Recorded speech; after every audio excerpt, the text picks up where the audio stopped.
തമിഴകം എമ്പാടും വിജയ് തരംഗമാണ്. പോക്കിരിയും തുപ്പാക്കിയും മെഴ്സലും മാസ്റ്ററും ഇറങ്ങിയ സമയത്ത് ഇരമ്പിയാർത്ത ആരാധകരുടെ ആവേശമല്ല, പക്ഷെ ചുറ്റും കാണുന്നത് സിനിമയിൽ നിന്ന് രാഷ്ട്രീയത്തിലേക്കുള്ള വിജയുടെ ട്രപ്പീസ് ചാട്ടം ഉണർത്തുന്ന കൗതുകവും തന്റെ മുൻഗാമികളായ കമൽഹാസനും വിജയകാന്തിനും ശരത് കുമാറിനും പിഴച്ചെടുത്ത് ചുവടുറപ്പിക്കാൻ ദളപതിക്കാകുമോ എന്ന വലിയ ചോദ്യവുമാണ്. വീടുകളിലും തെരുവുകളിലും വിജയുടെ പുതിയ നീക്കങ്ങൾ സജീവ ചർച്ചയായിരിക്കുകയാണിപ്പോൾ. നിലവിൽ തമിഴകത്ത് രൂപപ്പെട്ടു വരുന്ന രാഷ്ട്രീയ സാഹചര്യം വിജയ്ക്ക് ഒരു പരിധിവരെ അനുകൂലമാണ്.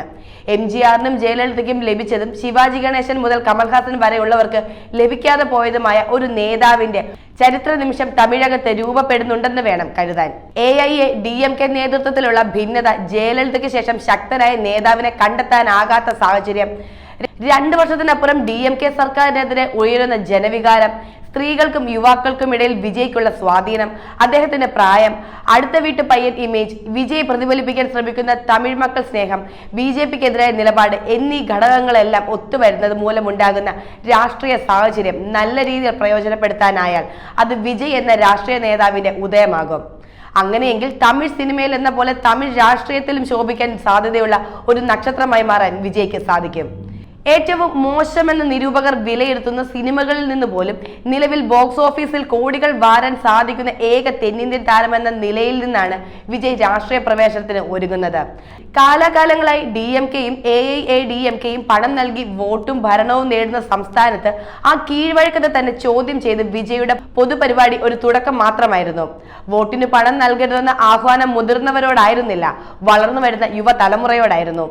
സൗജന്യ വിദ്യാഭ്യാസം, ഭക്ഷണം, വായനശാല തുടങ്ങി ഇതുവരെ വിജയ് മക്കൾ ഇയക്കം നടത്തിയ ജീവകാരുണ്യ പ്രവർത്തനങ്ങളുടെ ഗുണഭോക്താക്കളും യുവജനങ്ങളായിരുന്നു. സാധാരണ സിനിമാ താരത്തോടുള്ള പ്രേക്ഷക സമീപനത്തിൽ നിന്ന് വ്യത്യസ്തമായി അവരുടെ അണ്ണൻ എന്ന ഇമേജ് ഉണ്ടാക്കിയെടുക്കുന്നതിലും വിജയ് വിജയിച്ചിട്ടുണ്ട്.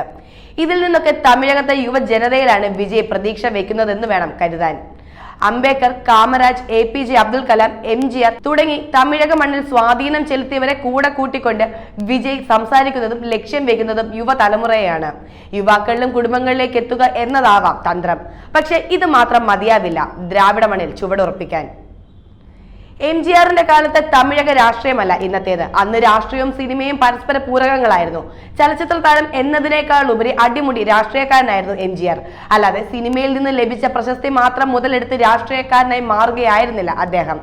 രാഷ്ട്രീയ നയതന്ത്രജ്ഞനെയും ആശയ വ്യക്തതയും നേതൃപാഠവും തന്നെയാണ് വിജയ്ക്ക്. വലിയ ജനപ്രീതി ഉണ്ടെങ്കിലും രാഷ്ട്രീയ നയതന്ത്രജ്ഞതയുണ്ടോ എന്ന് ഇനി കണ്ടറിയണം. 30% വരുന്ന വോട്ട് ബാങ്കാണ് എക്കാലവും DMKയുടെ മുതൽക്കൂട്ട്. DMK വിരുദ്ധ വോട്ടുകളുടെ സമാഹരണത്തിലൂടെയാണ് ഇതുവരെ AIADMK അധികാരം പിടിച്ചതും. വിജയകാന്തിന്റെ DMK ഒരിക്കൽ മാത്രം 8% വരെ വോട്ട് നേടിയ സംസ്ഥാനത്ത് മറ്റു ചെറു പാർട്ടികൾക്കെല്ലാം 5% താഴെ മാത്രമേ വോട്ട് നേടാനായിട്ടുള്ളൂ. DMK വിരുദ്ധ വോട്ടായിരിക്കും വിജയും ലക്ഷ്യം വെക്കുക. DMK എന്ന പാർട്ടിയുടെ തുറന്ന യുദ്ധം പ്രഖ്യാപിക്കാതെ വിജയ്ക്ക് ഒരടി മുന്നോട്ട് പോകാനാകില്ല. യുദ്ധം പ്രഖ്യാപിച്ചത് കൊണ്ട് മാത്രമാകില്ല, തമിഴ് മക്കളുടെ വിശ്വാസം ആർജിക്കാനുള്ള പ്രവർത്തനങ്ങളും ഉണ്ടാകണം. രാഷ്ട്രീയത്തിൽ ദീർഘകാലത്തേക്ക് സ്വയം ഇൻവെസ്റ്റ് ചെയ്യാൻ വിജയ് തയ്യാറാകേണ്ടി വരും. മറ്റൊരു പ്രധാന വെല്ലുവിളി സാമ്പത്തികമാണ്. തമിഴ് രാഷ്ട്രീയം പണാധിപത്യത്തിന്റെ കൂടി മേഖലയാണ്. അവിടെ പണം മുടക്കാൻ ആളില്ലെങ്കിൽ ഒരു രാഷ്ട്രീയ പാർട്ടിക്കും നിലനിൽക്കാനാകില്ല.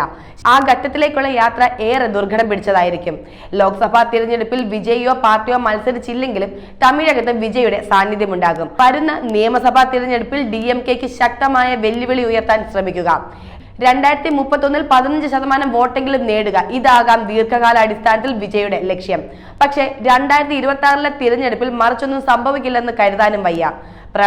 പ്രളയം ഉൾപ്പെടെയുള്ള വിഷയങ്ങളിൽ സർക്കാർ വിരുദ്ധ വികാരം ഇപ്പോൾ തന്നെയുണ്ട്. വലിയൊരു അഴിമതി ആരോപണമോ സർക്കാർ വിരുദ്ധ പ്രതിഷേധമോ സാഹചര്യമോ ഉണ്ടായാൽ നിലവിലെ സമവാക്യം പാടെ മാറും. അങ്ങനെ ഒരു സാഹചര്യത്തിൽ DMKക്കും AIADMKക്കും എതിരെ ശക്തമായ രാഷ്ട്രീയ ബദലായി വിജയ് ഉയർന്നു വന്നെന്ന് വരാം.